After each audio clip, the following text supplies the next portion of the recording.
හරි අපි පටන් ගමු. ආයුබෝවන් good morning ඔයාලා හැමෝටම. අද කරන්නේ අපි 2028 පස පාඩම. හරිද? මේක ෆිසිකල් ක්ලාස් එකේ මට අසනීප හින්දා කරන්න බැරි වෙච්ච ෆිසිකල් ක්ලාස් එක වෙනුවට කරන ඔන්ලයින් ක්ලාස් එක. නැත්තම් බලයි දේශගුණය කළගේ පාට කොහොමද පස කරන්න කියලා. හරි. එතකොට මේ දැන් මෙතන ඉන්නේ ෆිසිකල් ක්ලාස් එකේ ඉන්න ළමයි ටික ඒ නැතත් කමක් නැහැ. ඔයාට පසුපාඩම අමාරු ළමයෙක් නම් පසුපාඩම ඉගෙන ගන්න කැමති ළමයෙක් නම් සහ ඔයා 27 එලෙවල් කරන කෙනෙක් නම් පස ටිකක් අවුල් වගේ නම් ගැටලුවක් නැහැ. ඔයාලත් පුළුවන් මේ ක්ලාස් එකට ජොයින් වෙලා පාඩම අහගෙන ඉන්න. හරි. දැන් ඉතින් ප්‍රශ්න ඇසීමේ වටේට තමයි අපි ඇවිත් ඉන්නේ. මේ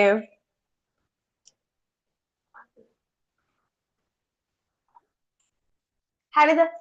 හරි. දැන් මතකද ගිය සතියේ උගන්වපු ටික? මේ Zoom එකේ ඉන්න ඕන හරිද? Zoom එකේ ඉන්න ඕන. YouTube එකේ හිටියත් කමක් නැහැ. මේ Zoom එකේ ඉන්න ඕන නැත්තම්.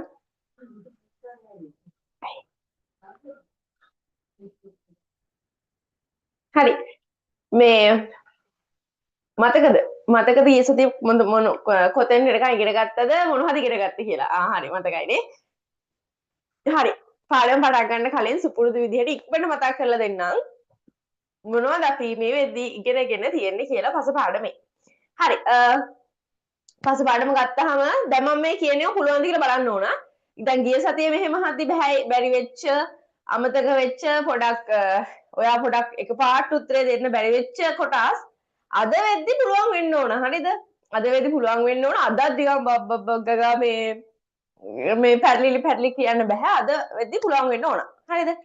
හරි. එතකොට මුලින්ම පස කියන්නේ මොකක්ද කියලා අපි කතා කරා. ඊට පස්සේ පස හැදුනේ කොහොමද කියලා කතා කරා. ඊට පස්සේ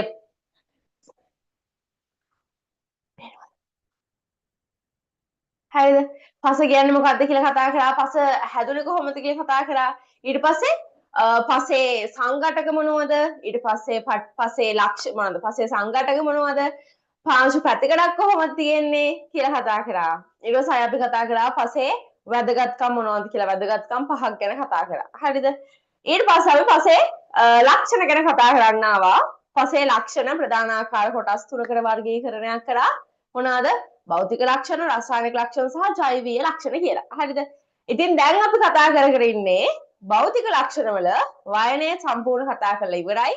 ව්‍යුහය සම්පූර්ණ කතා කරලා ඉවරයි.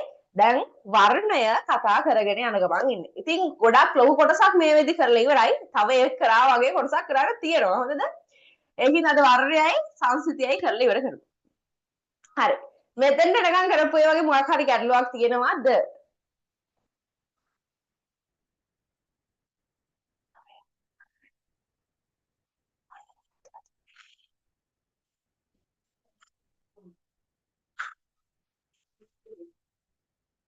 හරි. තේරුණා නේද?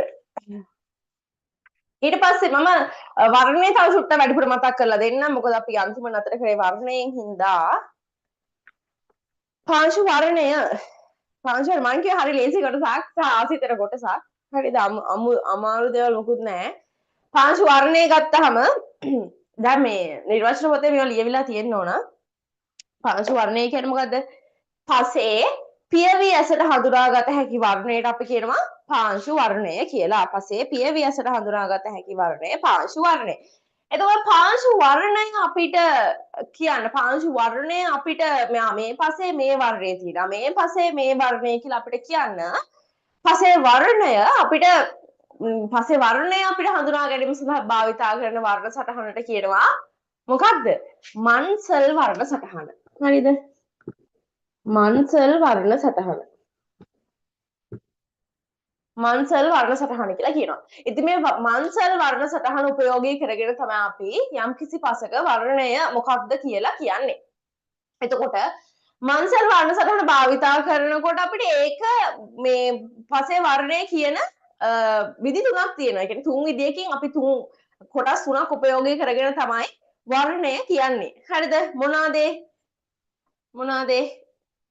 ඒ කියන්නේ ප්‍රධාන මොනවාද මේ අපිට වර්ග කරලා කියන්න පුළුවන් මේ ඒකට දැන් පසක් ගත්තොත් මේ පාට මෙන්න මේවා අනුව අපිට මේ පාටයි කියලා කියන්න පුළුවන්. ඒ නිසා අපි උපයෝගී කරගන්නවා මන්සර් වර්ණ සටහන භාවිතා කරද්දී. මොකද්ද? hue, value, chroma කියන ක්‍රම තුනක් නෙමෙයි එතකොට ක්‍රම නෙමෙයි මේ තුනම උපයෝගී කරන් තමයි වර්ණය කියන්නේ. හරිද? මොනවාද? hue, value, chroma. හරිද? hue, value, chroma තමයි මේ තුන. hue, value, chroma. හරි. එතකොට hue කියන්නේ මොකද්ද? මම මෙතනින් තමයි ඊයේ සති ක්ලාස් එක නතර කරේ. හරිද? මට මතකයි. මේ මේකත් කියලා දීලා. හරිද? hue කිව්වහම hue එකේ ප්‍රධාන පාට හතරක් තියෙනවා. දැන් ඉක්මනට මම තප්පර දෙකක් දෙන්නම්. ඔයා තනියම පාට හතර කියන්න. ඔයා තනියම පාට හතර කියන්න.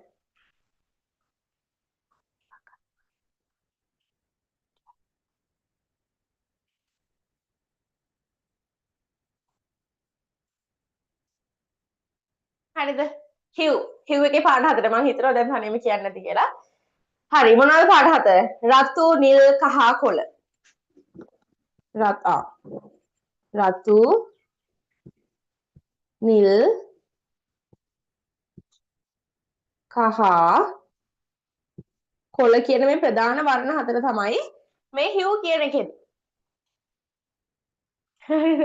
රතු, නිල්, කහ, කොළ කියන ප්‍රධාන වර්ණ හතර තමයි hue එකේදී අපි කියන්නේ.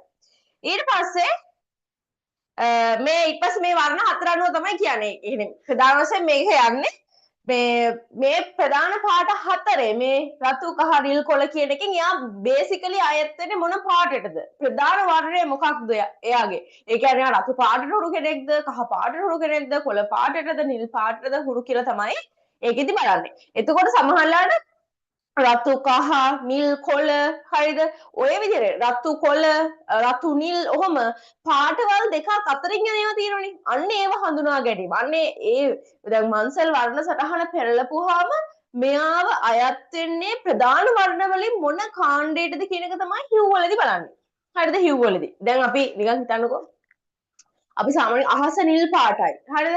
ගස් කොළ පාටයි. අර ඔහොම අපි කියනවා නේද? ඒතකොට අපි දන්නවා මේ ගස් ටික කොළ පාටයි. අහස නිල් පාටයි. අන්න ඒ වගේ මේ පස රතු පාටට හුරු පසක්. මේ පස කොළ පාටට හුරු පසක්. මේ පස්සේ රතුයි කහයි දෙකම පොඩි මික්ස් එකක් යන්නේ. අන්න ඔහොම කියන්න පුළුවන් අපිට. hue කියන කොටස උපයෝගී කරගෙන. හරිද? ඒතර hue එකේදී ක්ෂණිකව පොතේ පිට්ටේ පෙරලා අදාළ වර්ණය අපිට ඇසින් පේනකොට කියන්න පුළුවන් මේක නිකන් රතු පාටට හුරුයි මේක නිල් පාටට හුරුයි කියලා. එතකොට අපිට hue මේ මන්සල් වර්ණ සටහනේ අදාළ පිටුවලට තෝරලා යන්න පුළුවන් මුලින්ම hue වල තියෙන කලර්ස් මොනවද කියලා බලන්න. හරිද? මේ දැන් මම එදත් කියලා දුන්නානේ දැන් එකපාරට බලලා බුදුහාමුදුරුවෝ නිල් පාට පස් කියලා. ඌ එහෙම පස් තියෙනවා. දැන් අපේ ලංකාව ගොඩක් ගොඩක්ම තියෙන්නේ මොනවද? රතුට ඒ කියන්නේ රතු පාට හුරු වගේනේ. රතු දුඹුරු වගේනේ. හැබැයි සමහර රටවල් තියෙනවා මේ එහෙම නෑ වෙන වෙන කලර්ස් තියෙනවා දැන් කහ පාට නිකන් බීච් සයිඩ් එකට වගේ ගියොත් ඒ හරිය පස්සේ ටිකක් කහ පාටයි කියලා මම අර පාට පෙට්ටිය කහ පාට නෙමෙයි හරිද එක එක ෂේඩ්ස් තියෙනවා ඒ වගේ අන්න ඒ පාටවල එක එක ඒවා තියෙනවා එතකොට ඒ අදාළ මොන පාටද කියන එක hue එකකින් අපිට කියන්න පුළුවන් ඒ කියන්නේ ඔව් ගැටලුවක් නැහැ අසීත් ඔයා මේ මූලට YouTube එකෙන් බලන්නේ ඔයා මුලට වීඩියෝ එක අරගෙන බලන්න හරිද මුලට වීඩියෝ එක අරන් බලන්න පොඩක් ස්පීඩ් කරලා බලන්න මේ එතකොට ඔයාට හරි තැනට ඉක්මනට එන්න පුළුවන්. හරිද? හරි තැනට ඉක්මනට එන්න පුළුවන්. ඒකින්ද පොඩක් චුට්ටක් ස්පීඩ් එක වැඩි කරලා මුලට ගිහින් ඉක්මනට බලන් එන්න. මුකුත් තාම කරේ නැහැ මම ඇත්තටම. මම අර ගිය සතිය අපි කරපු එක මේ මතක් කරලා දුන්න එක තමයි කරේ. හරිද? හරි ඊට පස්සේ value. value ගත්තාම දැන් හිතන්නකො රතු පාට කියලා. රතු පාටෙත් අපි ඒකේ බලන්න ඕනේ රතු ලා රතුද තද රතුද දැන් හිතන්න රතු ගත්තොත් එයාගේ රෝස පාටට හුරු තමිලි පාටට හුරු මෙරුන් පාටට හුරු ඕමම අපි දන්නවා කියන්නේ ඔයාලා දන්න පාටවල වලින් මං කිව්වේ එහෙම එක එක ෂේඩ්ස් වර්ග තියෙනවනේ අන්න ඒකෙන් අපි දැන් බලනවා වැලියු එකෙන් එයා ලා රතුද එයා තද රතුද කියලා එයාගේ කොයි හරියද එයා ඉන්නේ කියන එක බලනවා වැලියු අගයේදී හරිද ඒ කියන්නේ සාපේක්ෂව එයා අඳුරුයිද එහෙම නැත්නම් සාපේක්ෂව එයා සුදුයිද කියලා බලනවා. හරිද? සාපේක්ෂව සුදුයිද සාපේක්ෂව අඳුරුයිද කියලා බලනවා වැලියු වගේ. ඊට පස්සේ ක්‍රෝමා එකේදී කරන්නේ අපි මේකේ මේ වර්ණ මේ මොකද්ද මේ අවසාන වර්ණයේ පිරිසිදු බව තමයි බලන්නේ. පිරිසිදු බව. ඒ කියන්නේ මේකෙදී අපි දැන් අවසාන පාට තෝරගෙන එයා දැන් එයාගේ උපවර්ණය කියන්නේ එයාගේ අඳුරුද ලාද කියලාත් හොයාගෙන ඊට පස්සේ අපි අන්තිමට පිරිසිදු බව තමයි ක්‍රෝමා එකෙන් කියන්නේ කොච්චරක් දුරට අර ඒ පාට ඇතුලේ ලස්සනට ඉන්නවද කියන එක තමයි මෙතනදී බලන්නේ. එතකොට මේකේ තව වැදගත් කරුණු තමයි මතක තියාගන්න ඕන. මම ඔයාලට මේකේ දැන් ඔයාලට දැන් එකපාරට බලනකොට තේයි මෙච්චර මෙච්චර මේක අමාරුවක් කොතනකවත් නැහැ. මම ඔයාලට මේකේ මතක තියාගන්න ඕන ටික ගිය සතියේ ටියුට් එකේ highlight කරගන්න දුන්නා නේ. ගිය සතියේ ටියුට් එක highlight කරගන්න දුන්නා කොහොමද දුන්නේ? hue එකේදී මම highlight කරන්න කිව්වා වර්ණ සංයෝජනය. ප්‍රධාන වර්ණ සංයෝජනය කියන එක highlight කරගන්න කිව්වා. value එකේදී මම highlight කරගන්න කිව්වා සාපේක්ෂ අඳුරු බව හෝ සුදු බව. සාපේක්ෂ අඳුරු බව හෝ සුදු බව කියන එක highlight කරගන්න කියලා දුන්නා. ක්‍රෝම එකේදී මම highlight කරගන්න කිව්වා උපවර්ණයක ඇති පිරිසිදු බව කියලා. උපවර්ණයක ඇති පිරිසිදු බව. ඇත්තට මොන ඔය ටික විතරයි ඔයාලට hue value chroma කියන එක අදහස ගන්න ඕන වෙනකොට ඕන වෙන්නේ. හරි. ඊට පස්සේ දැන් මතක තියෙන්න ඕන දැන් hue වගේ නම් අපිට ගැටලුවක් නෑ අදාළ පිටුව පෙරලා ගත්තාම hue වගේ ගන්න පුළුවන්. value වගේ අපි ගන්නේ මේ මන්සල් වර්ණ සටහනේ සිරස් තීරුවෙන්. හරිද? දැන් මන්සල් වර්ණ සටහන මෙහෙම තියෙනවනේ. හරිද? මෙහෙම තියෙනවනේ. මෙන්න මේකෙන් තමයි value එක ගන්න මෙන්න මේ දිග තමයි value එක. value එක මේ අතර තමයි කියව ගන්න ඕන. ඊට පස්සේ අපි මොකද්ද?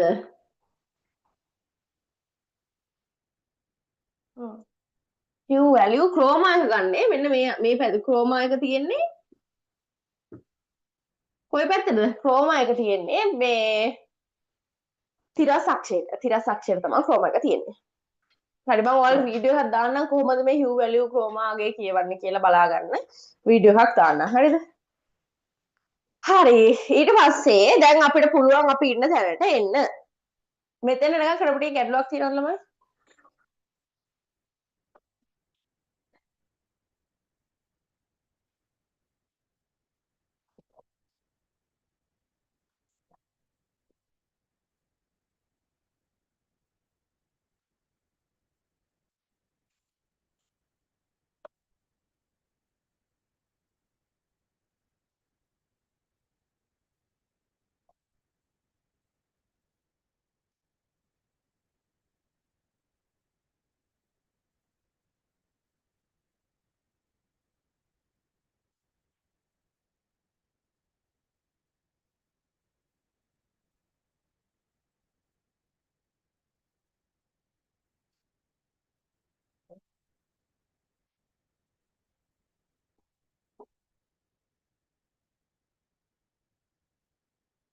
හරි අපි යන් අද අලුත් කොටසට.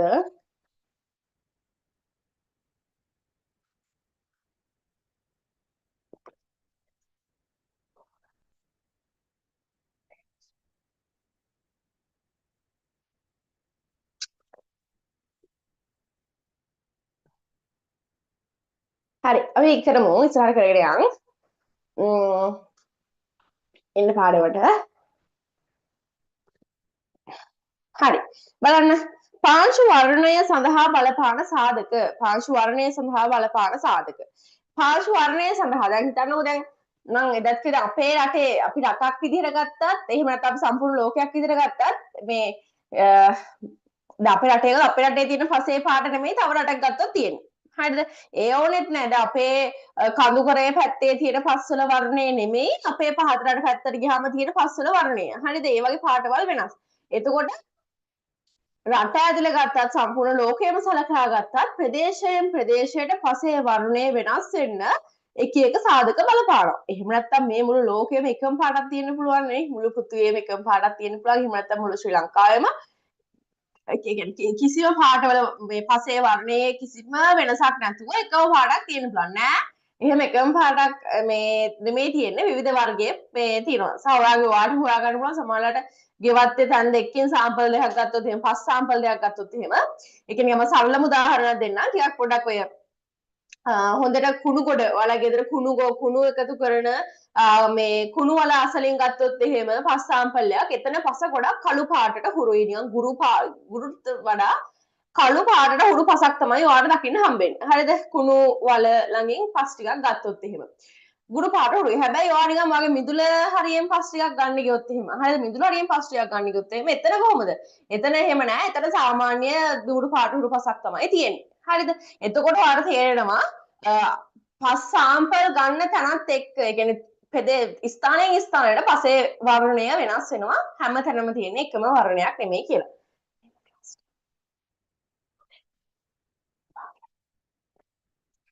හරි ඊට පස්සේ අපි යමු පාංශු වර්ණය සඳහා බලපාන සාධක කතා කරන්න. හරිද? එකක් තමයි පාංශු ජනනය වන මාතෘ ද්‍රව්‍ය. පාංශු ජනනය වන මාතෘ ද්‍රව්‍ය. අනිත් එක පාංශු පැතිකඩ සංවර්ධනය වීමට දායක වන සාධක. අනිත් එක පස්සේ ඔක්සීකරණ ඔක්සීහරණ තත්ත්වයන් ඊට පස්සේ අඩංගු වන විවිධ ද්‍රව්‍ය ඔන්න ඔය වගේ දේවල් අපේ පසේ වර්ණය වෙනස් වීම සඳහා බලපානවා. පසේ වර්ණය වෙනස් වීම සඳහා බලපානවා. හරිද? හරි.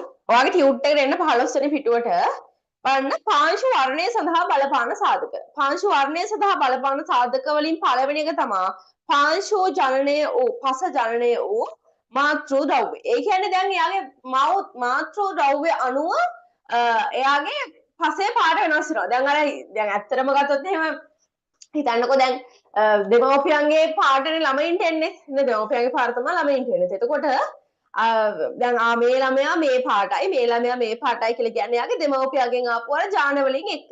අන්න ඒ වගේ තමයි පසෙත් එයාගේ මාතෘ පාෂාණයේ තිබ්බ වර්ණය අනුව ඒ පසේ වර්ණය වෙනස් වෙනවා. හරිද? එතකොට උදාහරණ තමයි සාමාන්‍ය යාපනයේ පැත්තේ තියෙන පසේ කැල්සියම් බහුලයි. ඒකෙන්ද රතු පාටයි. හරිද?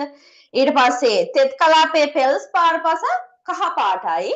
ඊට පස්සේ මුහුදු වැලි එක්ක තියෙන නොමේරු රෙගසෝල් පස එයා සුදු පාටයි. ඔන්න ඔය විදිහට මාතෘ ද්‍රව්‍ය මාතෘ පාෂාණය අනුව අපිට පසේ වර්ණයන් වෙනස් වෙන විදිය පෙන්වන්න පුළුවන්.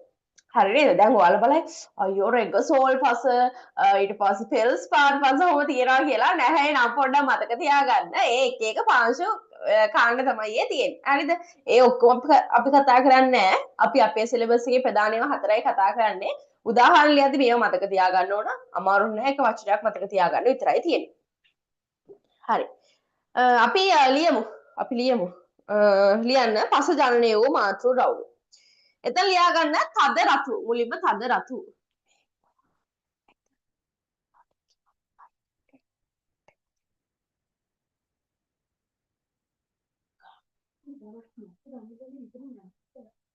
අනිත්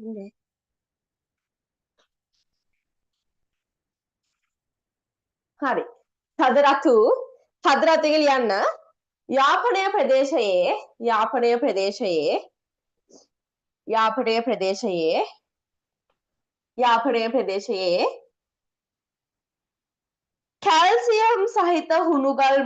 කැල්සියම් සහිත හුණුගල් මත යාපනය ප්‍රදේශයේ කැල්සියම් සහිත හුණුගල් මත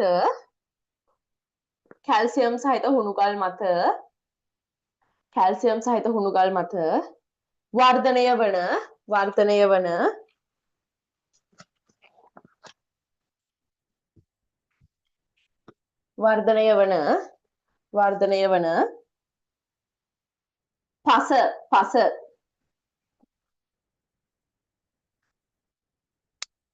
පස හරිද? ඊළඟට දෙවෙනි උදාහරණය කහ. දැන් අපි තද රතු එක හරි ඊළඟට අපිට තියෙන්නේ කහ. හරිද? කහ එකේ ලියා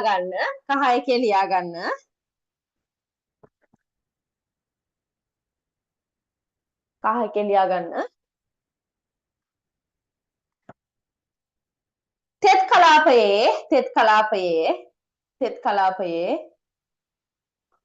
තෙත් කලාපයේ පෙල්ස් පාර පස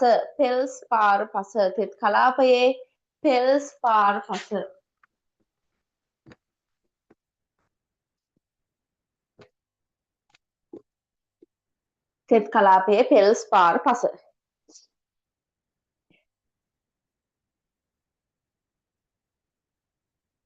ඊට පස්සේ සුදු දැන් එක තද රතු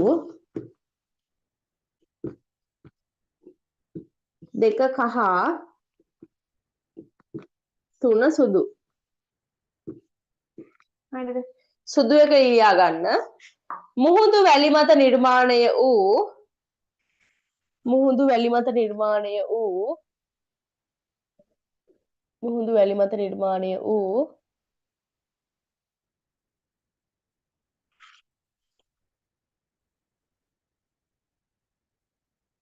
මුහුදු වැලි මත නිර්මාණය වූ නොමේරු රෙගසෝල් පස. නොමේරු රෙගසෝල් පස.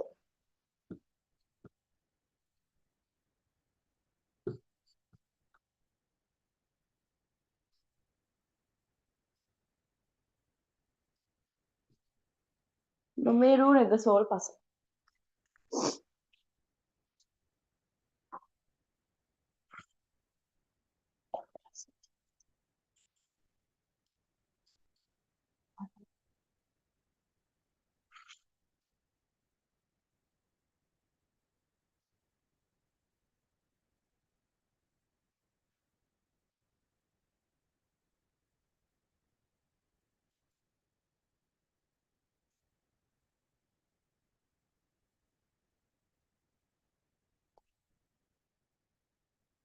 හරි.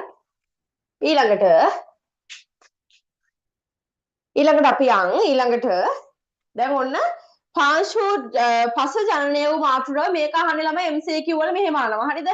අර ABC ප්‍රකාශ තියෙන්නේ. ABC ප්‍රකාශ වලින් ඔයාලගෙන් මෙහෙම අහනවා. යාපනයේ ප්‍රදේශයේ කැල්සියම් බහුල නිසා එම ප්‍රදේශයේ පස හරිද? යාපනයේ ප්‍රදේශයේ කැල්සියම් බහුල නිසා එම ප්‍රදේශයේ පස තද රතු පැහැති වේ කියලා කියනවා. ඒතර ඔයා දැනගන්න ඕනේ ආයේ ප්‍රකාශය හරි කියලා. ඊට පස්සේ මෙහෙම අහනවා. වරද්දන්න මෙහෙම අහන්න පුළුවන්. කොහොමද? නොමේරු රෙගසෝල් පස කහ පැහැවේ කියලා අහනවා. එතකොට ඔයා දැනගන්න ඒක වැරදි කියලා. නොමේරු රෙගසෝල් පස නම් එයා සුදු පාටයි. හරිද? එයා කහ නෙමෙයි එයා සුදු පාටයි. හරිද? ඔන්න ඔය විදිහට ඔය තමයි ප්‍රශ්න අහන්නේ. MCQ අහන්න පුළුවන්. හරිද? ඊට පස්සේ පාංශු පැතිකඩ සංවර්ධනය වීමට දායක වූ සාධක. මොනවාද පාංශු පැතිකඩ සංවර්ධනය වීමට දායක වන සාධක? ලියා ගන්න. මාතෘ ද්‍රව්‍ය දායක වෙනවා. පාංශු පැතිකඩක් සංවර්ධනය වෙන්න එකටම උණ වෙන්නේ මාතෘ ද්‍රව්‍ය. හරිද? මාතෘ ද්‍රව්‍ය ඉස්කමන්දා ලියන් යන්න. මාතෘ ද්‍රව්‍ය දේශගුණය අනුව වෙනස් වෙනවා. පැත්තෙන් පැත්තට තියෙන කීයක දේශගුණය වෙනස්. ඒ අනුව පසේ වර්ණය වෙනස් වෙනවා. දේශගුණය ජීවීන් කියන පාංශු ජීවීන්. හරිද? ජීවීන්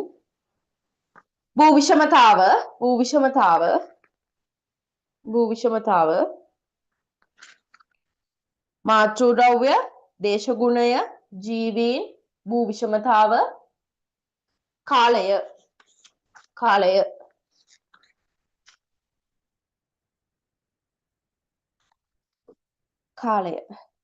හරි. ඊළඟට 3 පසේ ඔක්සීකරණ හා ඔක්සීහරණ තත්ත්වයන්. ළමයි සරලවම ඔක්සීකරණයක් කියලා කියන්නේ ඔක්සීකරණයක් කියන්නේ ළමයි ඔක්සිජන් ලබා ගන්නවා කියන එක. කරණය කියලා කියන්නේ ඔක්සිජන් ලබා ගන්නවා කියන එක. හරණය කියලා කියන්නේ ඔක්සිජන් ඉවත් වෙනවා කියන එක. එතකොට මේ පස මගින් ඔක්සිජන් ලබා ගන්න විදිහ සහ ඔක්සිජන් ඉවත් කරන විදිහ අනුව පසේ වර්ණයන් වෙනස් වෙනවා. හරිද? පසට ඔක්සිජන් ලබා ගන්න විදිහ සහ පසෙන් ඔක්සිජන් ඉවත් කරන විදිහ අනුව පසේ වර්ණයන් වෙනස් වෙනවා. හරිද? එතකොට සාමාන්‍යයෙන් පසක හොඳින් ජල වහනය සිද්ධ වෙනවා නම් හරිද? පසක හොඳින් ජල වහනය සිද්ධ වෙනවා නම් ඒ පස හොඳ ඔක්සීකරණ තත්වයේ තියෙන. හරිද? ඒ කියන්නේ හොඳට ඔක්සිජන් ලබා ගන්න පුළුවන් තත්වයේ තියෙන්නේ ජල වහනය හොඳින් සිද්ධ වෙනවා නම්. අන්න ඒ වගේ ජල වහනය හොඳින් සිද්ධ වෙන ඔක්සීකරණය වෙන පසක නම් ෆෙරික් තියෙනවා. ඒකින්ද පස රතු පාටයි. ෆෙරික් තියෙන හින්දා පස රතු පාටයි. හරිද? ඒ වගේ මේක අනිත් පැත්ත ජල වහනය දුර්වල වෙච්ච පසක ඔක්සීකරණ ඔක්සීහරණ තත්ත්වයක් වෙන්නේ. හරිද? ජල වහනය දුර්වලයි නම් ඔක්සීහරණ තත්ත්වයක් වෙන්නේ. එතකොට යාගේ ෆෙරස් තමයි තියෙන්නේ. ඒකින්ද පස කළු පැහැයට හුරු අලු පැහැයක් තමයි තියෙන්නේ. හරි. ඒක දැනගන්න ඕන ඔක්සීකරණ ඔක්සීහරණ තත්ත්වය යටතේ. හරිද? ලියන්න. 16 පිටුවට ගිහිලා ලියන්න. ජල වාහනය සුදුසු පසක ජල වාහනය සුදුසු පසක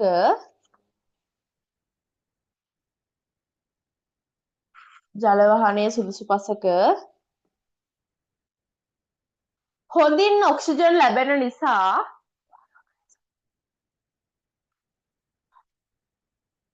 හොඳින් ඔක්සිජන් ලැබෙන නිසා ඔක්සීකරණය සිදුවේ. ඔක්සීකරණය සිදුවේ. ඔක්සීකරණය සිදුවේ.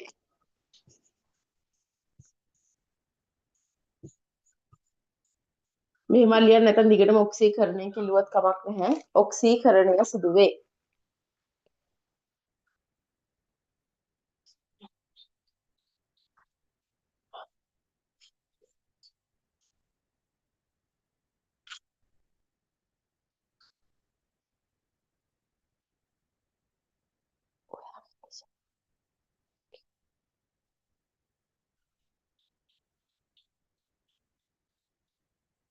හරිද?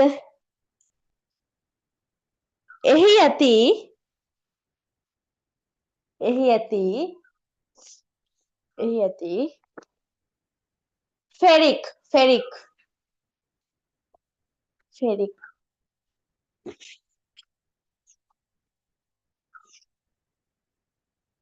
එහි ඇති ෆෙරික්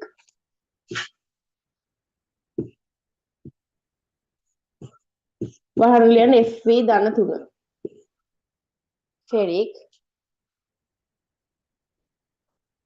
රතු පැහැය පෙන්වයි. රතු පැහැය පෙන්වයි. එහි ඇති ෆෙරික් රතු පැහැය පෙන්වයි.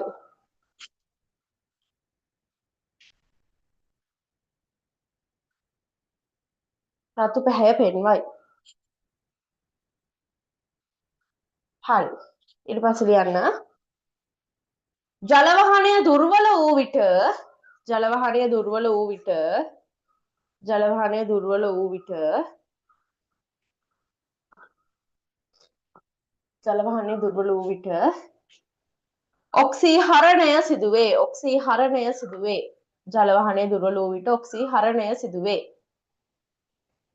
ඔක්සීහරණය සිදුවේ. ඔක්සීහරණය සිදුවේ. ලියන්න මෙහිදී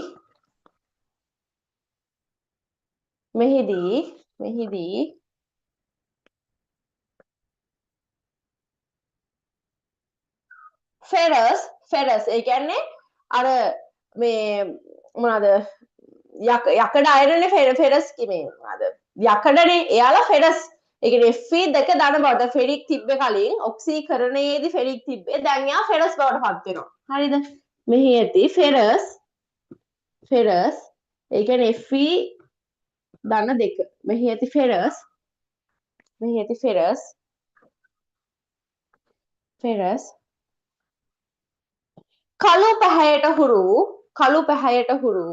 කළු පැහැයට හුරු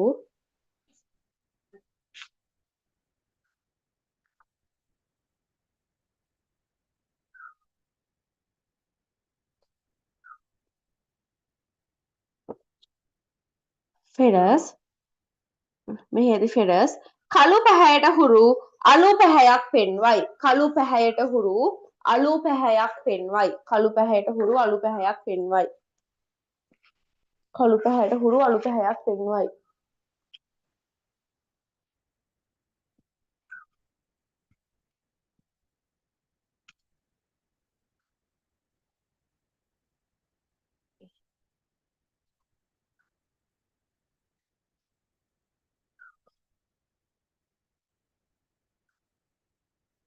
හරි. මට විනාඩියක් දෙන්න.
හරි.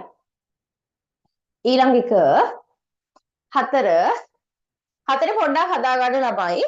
අඩංගු වන විවිධ ද්‍රව්‍ය රසායන කියන වචනය කපන්න. අඩංගු වන විවිධ ද්‍රව්‍ය. අඩංගු වන විවිධ ද්‍රව්‍ය. අඩංගු වන විවිධ ද්‍රව්‍ය. අඩංගු වන විවිධ ද්‍රව්‍ය. එතන ලියාගන්න යටින් කාබනික ද්‍රව්‍ය අධික පස කාබනික ද්‍රව්‍ය අධික පස කාබනික ද්‍රව්‍ය අධික පස කළු පැහැයක් පෙන්වයි. කාබනික ද්‍රව්‍ය අධික පස කළු පැහැයක් පෙන්වයි. කාබනික ද්‍රව්‍ය අධික පස කළු පැහැයක් පෙන්වයි.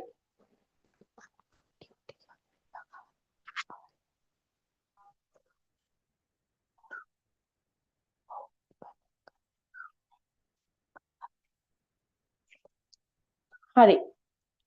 ඊට පස්සේ හරි දැන් අපි දන්නවා පසක පසේ වර්ණය වෙනස් වීම සඳහා බලපාන සාධක මොනවාද කියලා. මොනවාද? මාතෘ ද්‍රව්‍ය බලපානවා. ඊට පස්සේ පාංශු ප්‍රතිකඩ නිර්මාණය වීමට දායක වූ සාධක වෙනස් වෙනකොට පසේ වර්ණය වෙනස් වෙනවා. පසේ ඔක්සීකරණ තත්ත්වයන් අනුව පසේ වර්ණය වෙනස් වෙනවා සහ පසේ අඩංගු වන විවිධ ද්‍රව්‍ය අනුව පසේ වර්ණය වෙනස් වෙනවා. ඔන්න ඔය කරුණු 4 මතක තියාගන්න උදාහරණත් එක්කම ළමයි. හරිද? උදාහරණ අනිවාර්යයෙන් මතක තියාගන්න. උදාහරණ තමයි මේකේ වැදගත් කොටස. හරි උදාහරණ වලින් තමයි ප්‍රශ්නය අහන්නේ. හරි ඊට පස්සේ ඊළඟ මාතෘකාව පසේ වර්ණය සඳහන් කිරීම. එතකොට මම ඔයාලට කියලා දුන්න ගිය සතියේ පසේ වර්ණය සඳහන් කරනකොට අපි තෙත් පසක කොහොමද පසේ වර්ණය තියෙන්නේ සහ වියලි පසක කොහොමද පසේ වර්ණය තියෙන්නේ කියන මේ දෙකෙන්ම කියන්න ඕන. හරිද? දෙකෙන්ම අපිට කියන්න පුළුවන්. එතකොට අපි පසේ සාමාන්‍ය ශේෂ්ත්‍රයෙන් අරගෙන පසක් අපි පෙට්‍රි ප්ලේට් එකකට දාලා එයාගේ පස සංසන්දනය කරනවා මන්සල් වර්ණ සටහනත් එක්ක ළඟින් තියලා ඒ පසේ වර්ණය කොහොමද කියලා බලනවා. ඒ වගේම තෙත් පසක් අපි මේ වර්ණය නිර්ණය කරන්න යනකොට ඒකට අපි දැන් අපිට ඕන ජලය ටිකක් එකතු කරලා පස්සේ තෙත් කරගෙන ඊට පස්සේ ආව පොලිතීන් එක විවිධ පෙරෙන පොලිතීන් එකකින් වහලා ඊට පස්සේ තමයි මන්සල් වර්ණ සරහට යටින් තියලා එක බලන්නේ. හරිද? ඊට පස්සේ අපිට පුළුවන් වෙන වියලි පසේ වර්ණය කොහොමද තෙත් පසේ වර්ණය කොහොමද කියලා වෙනම කියන්න පුළුවන්. එතකොට වර්ණය දෙනකොට තෙත් පසෙන් දෙන්නත් පුළුවන් වියලි පසෙන් දෙන්නත් පුළුවන්. හරිද? ලියන්න. පසේ වර්ණය සඳහන් කිරීම ළඟදී තෙත පස සහ වියලි පස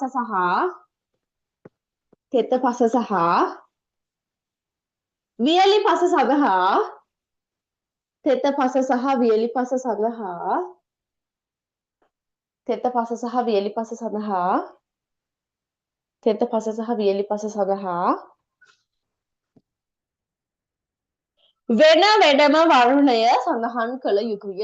වෙන වෙනම වර්ණය සඳහන් කළ යුතුය. වෙන වෙනම වර්ණය සඳහන් කළ යුතුය. වෙන වෙනම වර්ණය සඳහන් කළ යුතුය.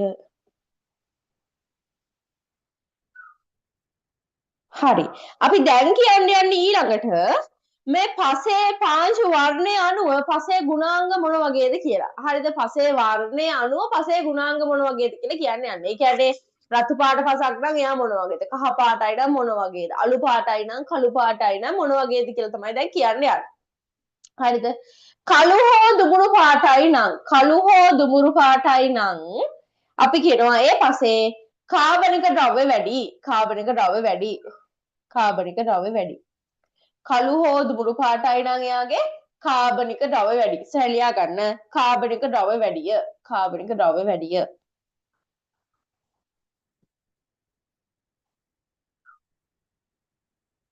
ඊට පස්සේ රතුයි නම් ජල වහනය මනාව සිදුවේ. ජල වහනය මනාව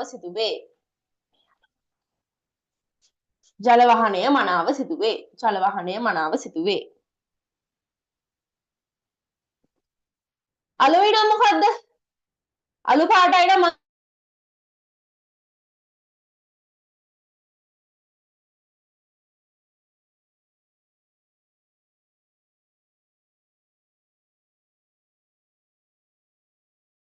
වහනය හොඳින් සිද්ධ වෙනවා. ඒකින් ඔක්සීකරණය හොඳින් සිද්ධ වෙනවා. ඒ කියන්නේ යාගේ කියන්නේ මොකද්ද? මේ ජල වහනය හොඳින් කියන්නේ ඔක්සීකරණය හොඳයි ජල වහනය හොඳයි ඒකින් නෑ රතු පාටයි. හේතුවාගේ ෆෙනික් තියෙන්නේ. හරිද? ඊට පස්සේ කහ පාට ගත්තාම කහ පාට නෙමෙයි සෝරි මේ ඊළඟ අලු පාට ගත්තාම අලු පාටේ මොකද්ද වෙන්නේ? එයාගේ ඔක්සිහරණ තත්ත්වයක් තියෙන්නේ. ඒ කියන්නේ ජල වහනය දුර්වලයි. ජල වහනය දුර්වලයි. ලියාගන්න ඉස්සරහින් අලු පාටයි නම් යාගේ ජල වහනය දුර්වලයි. ජල වහනය දුර්වලයි.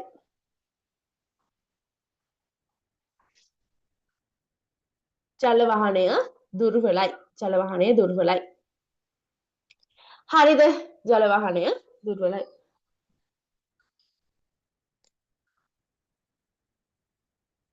හරි. ඊට පස්සේ කහ. කහ එකේ ලියා ගන්න. ජල මට්ටම පහළ යාමෙන් ජල මට්ටම පහළ යාමෙන් ජල මට්ටම පහළ යාමෙන් කහ ජල මට්ටම පහළ යාමෙන් ඇතිවන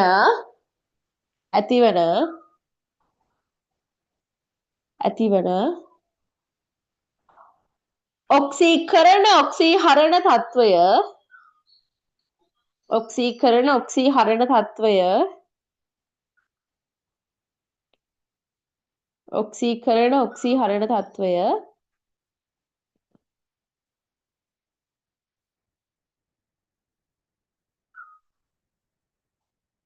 ඇත.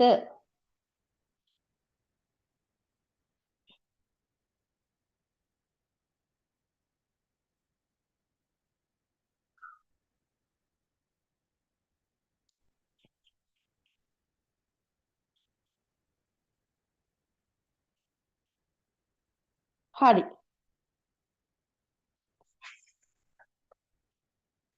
ඊට පස්සේ දැන් අපි අන්තිමට පාසේ වර්ණයේ අන්තිම කොටස ඇවිත් තියෙන්නේ. යසිතර වහල් තියෙන්නේ පස පාඩම ඉවර කරන්න පුළුවන් ඊළඟ මාසෙක ඊළඟ මාසෙන් ඉවර කරන්න පුළුවන්. හරිද? හරි. මේ දැන් අපි පසේ වර්ණයේ අන්තිම හරියට ඇවිත් තියෙන්නේ. පසේ වර්ණය ගත්තාම දැන් අපි ඊළඟ බලන්න ඕනේ පසේ වර්ණය කොහොමද ජෛව පද්ධති වලට බලපාන්නේ කියලා. හරිද? පසේ වර්ණයේ ජෛව පද්ධති වලට බලපාන්නේ කොහොමද කියලා කියන්න ඕනේ. එතකොට කලින් එකේ වගේම අර පසේ අපි කිව්වේ පසේ මේ පාටවල් තියෙන මේකින්ද මේ පාටවල් තියෙන මේකින්ද කියලා අපි කියනවනේ. අන්න ඒව ටිකම තමයි ආයෙ මෙතන ලියවෙන්න ඕනේ. එතකොට ජල වාහනය ගැන කියද්දී කියන්නේ ඔක්සීකරණ තත්ත්වයන් ඔක්සීහරණ තත්ත්වයන් ගැන කියද්දී ජල වාහනය ඒත් එක්ක ඈඳලා ජල වාහනය ගැන කියද්දී ඊට පස්සේ කාබනික ද්‍රව්‍ය වැඩි කියන්නේ ඒ පස හොඳට පෝෂණ ගුණය වැඩි. උන්ට ඔය දේවල් වල තමයි අපි පස ගැන පසේ වර්ණය බලපාන්නේ මේ ජෛව පද්ධතිත් එක්ක. හරි එතන කලින් කතා කරපු දේවල්ම තමයි ආයෙත් මෙතන ලියන්න තියෙන්නේ අපිට. හොඳට මතක තියාගන්න එකම දේ තැන් දෙක තුනක දීලා තියෙනව නෙමෙයි. ප්‍රශ්න අහන විදිහ වෙනස්. හරිද? එතකොට මෙතනදී අපි කතා කරන්නේ කොහොමද ජෛව පද්ධති වලට පසේ වර්ණය බලපාන්නේ කියලා. කලින් කතා කරේ පසේ වර්ණය සඳහා දායක වන සාධක මොනවාද සහ පසේ වර්ණය අනුව කොහොමද අපි පසේ ලක්ෂණ කියන්නේ කියලා. හරිද? පසේ ගුණාංග කොහොමද පසේ වර්ගයත් එක්ක පසේ ගුණාංග කොහොමද කියන්නේ කියලා තමයි කලින් කතා කරේ. දැන් අපි කතා කරන්නේ කොහොමද මේ පසේ වර්ණය ජෛව පද්ධති කෙරෙහි බලපාන්නේ කියලා. හරිද? හරි. එතකොට පළවෙනි එක පසේ ජල වහන තත්ත්වය පිළිබඳ අවබෝධයක් ලබා ගැනීමට. ඉතින් දැන් ඔය පසේ ජල වහන තත්ත්වය පිළිබඳ අවබෝධයක් ලබා ගැනීමට කියන එකම තමයි අපි කලින් අර උඩදී පසේ ඔක්සීකරණ ඔක්සීහරණ තත්ත්වය කියලාත් කතා කරේ. හරිද? පසේ ඔක්සීකරණ ඔක්සීහරණ තත්ත්වය කියලා කලින් කතා කරේ ඒ කොටසමයි. හරි. ඒතර ඒ ටිකම තමයි ආයෙත් පල්ලෙහෙන් අපි ලියාගන්නේ. හරි. ලියාගමු. මනා ජල වහනයක් සහිත පසෙහි මනා ජල වහනයක් සහිත පසෙහි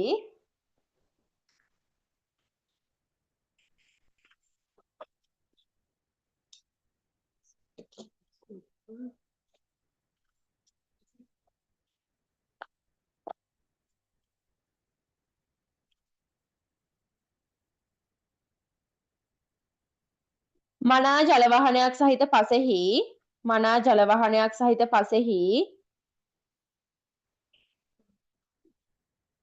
මනා ජල වහනයක් සහිත පසෙහි ළමයි නෝට් එක ලියාගෙන ඉන්න පස්සේ පුළුවන් chat කරන්න ඉස්සලා නෝට් එක ලියාගන්න නැත්තම් වෙලාව යනවා හොඳද මනා ජල වහනයක් සහිත පසෙහි මනා ජල වහනයක් සහිත පසෙහි වාතාශ්‍රය හොඳින් පවතින නිසා වාතාශ්‍රය හොඳින් පවතින නිසා වාතාශ්‍රය හොඳින් පවතින නිසා වාතාශ්‍රය හොඳින් පවතින නිසා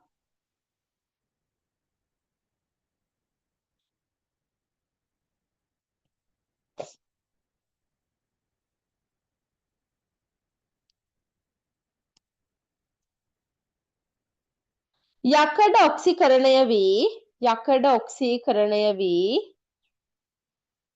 යකඩ ඔක්සීකරණය වී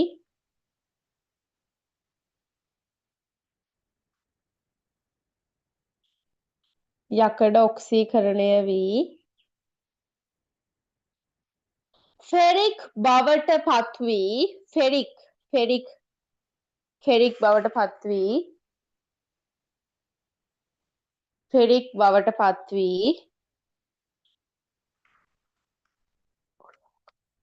ෆෙරික් බවට පත්වී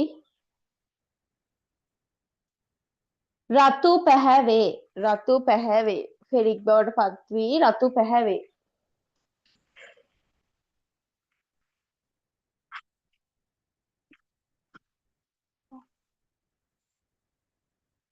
රතු පැහැවේ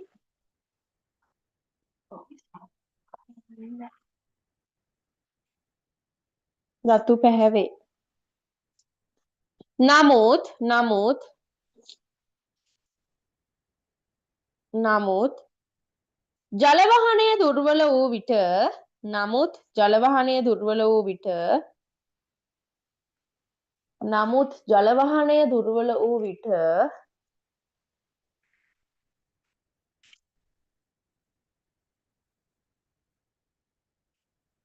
නමුත් ජල වහනය දුර්වල වූ විට අඩු ඔක්සිජන් තත්ත්වය නිසා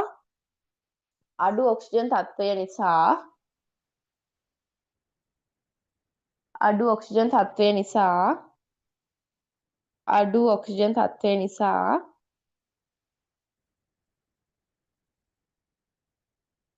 යකඩ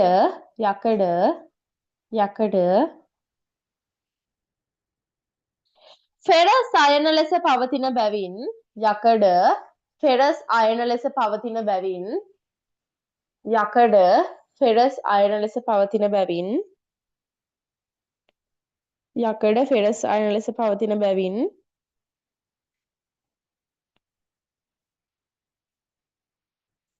අලු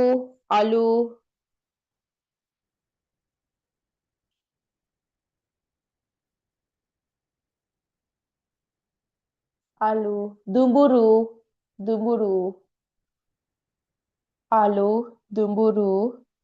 කහ කොළ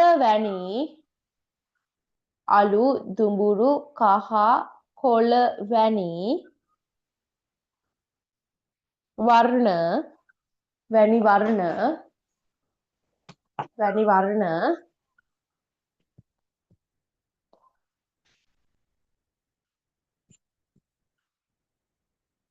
වර්ණ පසට ලැබේ.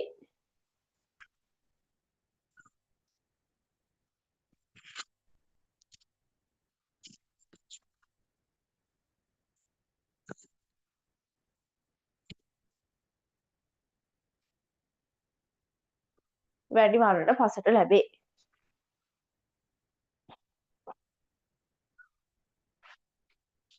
හරි.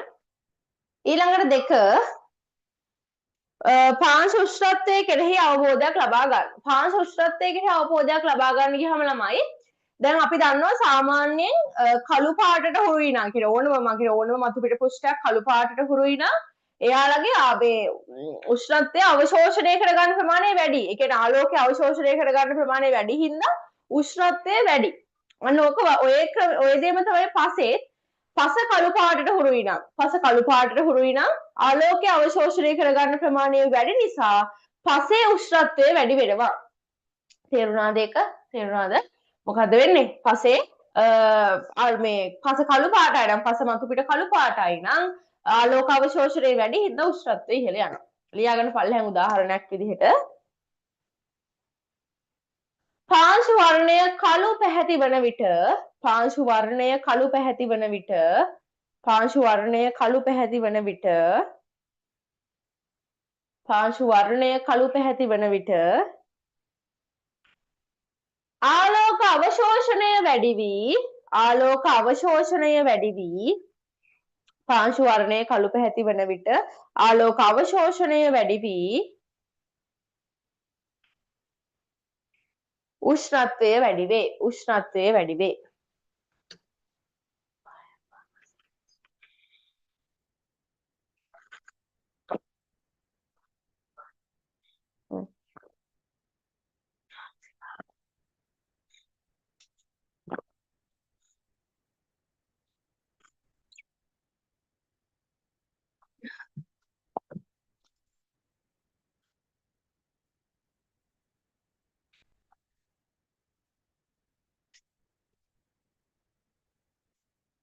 ඊට පස්සේ ඊළඟට 3 පාංශු කාදරයට ලක් වූ පසක්ද යන්න දැන ගැනීමට.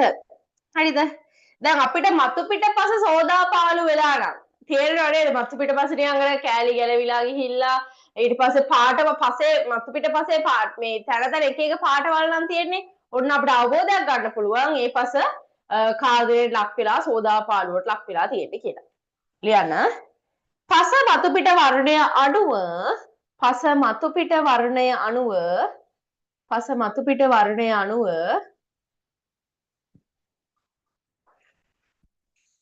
පස මතු පිට වර්ණය අණුව පස සෝදා පාළුවට ලක් වී පස සෝදා පාළුවට ලක් වී පස මතු පිට වර්ණය අණුව පස සෝදා පාළුවට ලක් වී ඇතිද නැතිද යන්න ඇතිද නැතිද යන්න ඇතිද නැතිද යන්න ඇතිද නැතිද යන්න නිගමනය කළ හැකිය. නිගමනය කළ හැකිය. නිගමනය කළ හැකිය.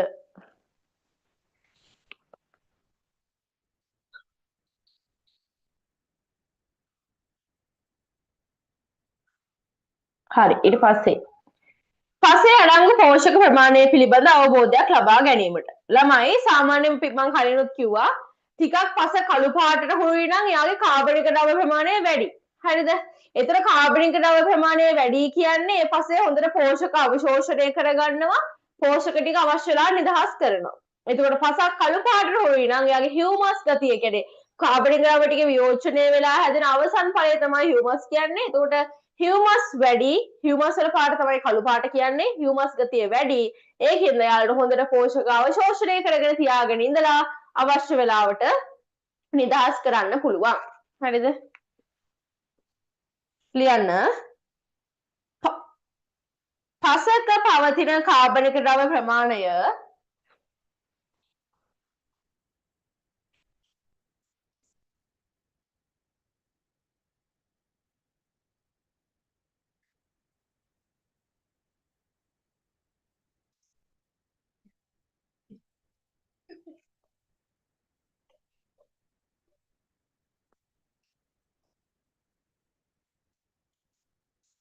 යසිත්වා නෝට් එකේම ලියන්න නැතුව ඉතල මට අහුවෙන්න බෑ. හරිද? නෝට් එක ලියන්න නෝට් එක බලද්දි නෝට් එක නැතුව තියෙන්නේ මම අල්ලගන්න ඊළඟ යසිත්ව. හරිද? මේ පස්සේ chat කරන්න පුළුවන් දැන් මේ නෝට් එක ලියා ගන්න. මම යවන්න නැහැ ඊට පස්සේ YouTube එකේ link එක දෙන්නේ නැහැ. YouTube එකේ මේ Zoom එකේ විතරක් තියා ගන්නවා. මේ නෝට් එක ලියා ගන්න. හරිද? ලියන්න. පසක පවතින කාබනික ද්‍රව්‍ය ප්‍රමාණය වැඩි වන විට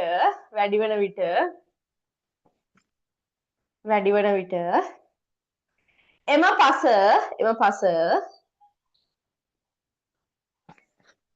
තද වර්ණයක් ගනී. එම පස තද වර්ණයක් ගනී.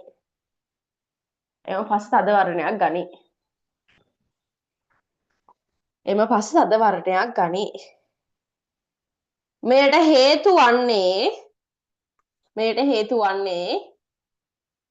මෙයට හේතු වන්නේ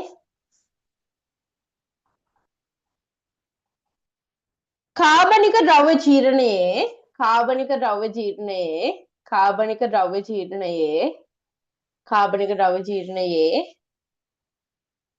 අවසන් ඵලය වන අවසන් ඵලය වන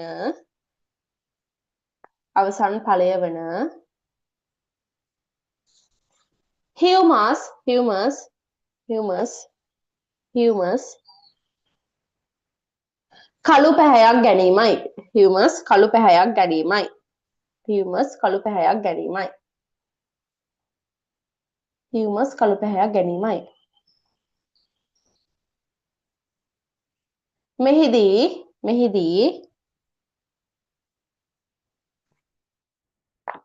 පසට අවශ්‍ය පෝෂක හොඳින් අවශෝෂණය කර මෙහිදී පසට අවශ්‍ය පෝෂක හොඳින් අවශෝෂණය කර මෙහිදී පසට අවශ්‍ය පෝෂක හොඳින් අවශෝෂණය කර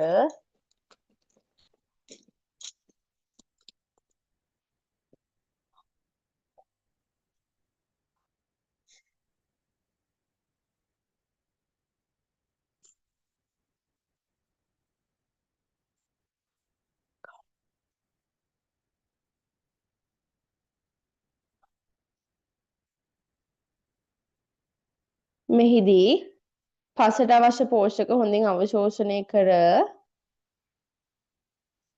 අවශ්‍ය විටදී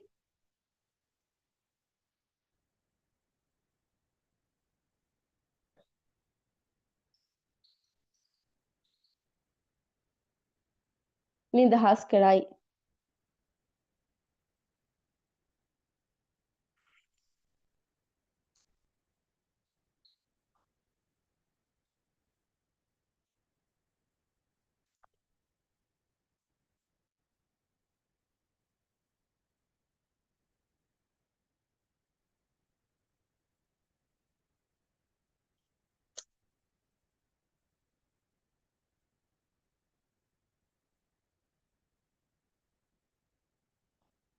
හරි. අපි දැන් පසේ වර්ණය ගැන කතා කරලා ඉවරයි. පසේ වර්ණය ලියා ගන්න බැරි වෙච්ච තැනක් අපහැදිලි තැනක් මොනවා හරි තියෙනවා නම් මෙසේජ් එකක් දාන්න. ලියා ගන්න බැරි වුණු අපහැදිලි තැනක් තියෙනවා නම් මෙසේජ් එකක් දාන්න පසේ වර්ණයේ.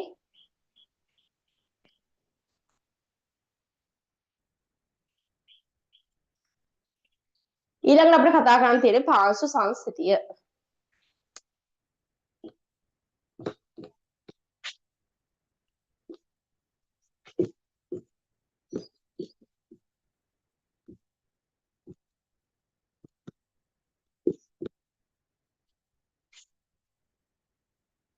චුට්ටක් මම පල්ලෙහෙන් ලියන්නම්.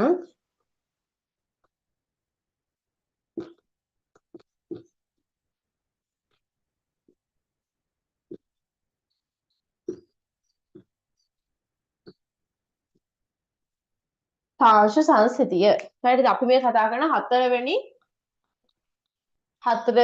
භෞතික ලක්ෂණය. හරිද? භෞතික ගුණාංගය. හරි. එහෙනම් මම හිතනවා වර්ණයේ මුකුත් ගැටලුවක් නැහැ කියලා. මට දුල්මි දාන්න මෙසේජ් එකක් මුකුත් ගැටලුවක් තියෙනවද කියලා. හරි. හරි පාර්ශ්ව ළමයි මට අද තරහ ගිහින් නෙමෙයි ඉන්නේ හොඳද මේ හරිද තරහ ගිහින් නෙමෙයි ඉන්නේ මේ මට එපිරිසාව හින්දා මේ මගේ ඔළුව කැක්කුමයි ඔළුව කැක්කුමයි කියන්නේ මේ අමාරුවෙන් ඉන්නේ ඒකයි ඔයාලා ටික මම යාට තරහ ගිහින් වගේ ඉතින් හිතේ මම දැක්කේ අසින් දාලා තිනවා YouTube එකේ මට තරහ ගිහින් කියලා මේ ඔව් මේ තරහ ගිහින් නෙමෙයි මේ මිනිස්සාවයි තාම රාසනීප සම්පූර්ණයෙන් හොඳලා නැති හින්දා තමයි ඔයාලට දැනෙන්නේ. ඒ නැතුව එහෙම තරහ ගිහින් නෙමෙයි හරියද? හරි.